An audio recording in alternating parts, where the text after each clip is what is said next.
రాష్ట్రంలో ప్రజాపాలన విజయోత్సవాలు ఘనంగా సాగుతున్నాయని Telangana chief whip పట్నం మహేందర్ రెడ్డి అన్నారు. మేడ్చల్ జిల్లా ఘట్కేసర్లో 407 మంది లబ్ధిదారులకు కళ్యాణ లక్ష్మి, షాదీ ముబారక్ చెక్కులను పంపిణీ చేశారు. 6 గ్యారెంటీలలో ఆర్టీసీ ప్రయాణం సబ్సిడీపై వంట గ్యాస్, 200 యూనిట్ల వరకు ఇంటికి ఉచిత కరెంట్, 2 లక్షల రుణమాఫీ రైతులకు అందించనున్నారు. ఈ కార్యక్రమంలో ఎమ్మెల్యే చామకూర మల్లారెడ్డి, మాజీ ఎమ్మెల్యే సుధీర్ రెడ్డి తదితరులు పాల్గొన్నారు.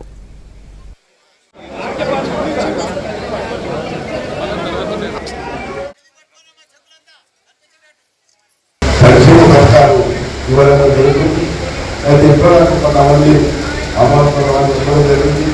మరి చెప్తున్నారు ఎక్కడైతే ఇంకా హామీలు ఇంకా వచ్చి రావాల్సిందో అవి కూడా తప్పకుండా మరి రైతు 2 లక్షలు కూడా మాఫీ చేయడం జరిగింది. ముందు కూడా రైతులకు కూడా మరి ఆడుకోవడం జరిగి వారిలో మాఫీ చేయడం జరుగుతుంది. దాంతో పాటు ఏవైతే హామీలు ఇచ్చిందో వాటిని ఉదాహరణ ఒకటి గౌరవ ముఖ్యమంత్రి గారు చేయాలని చెప్పి కూడా ప్రభుత్వం జరుగుతుంది.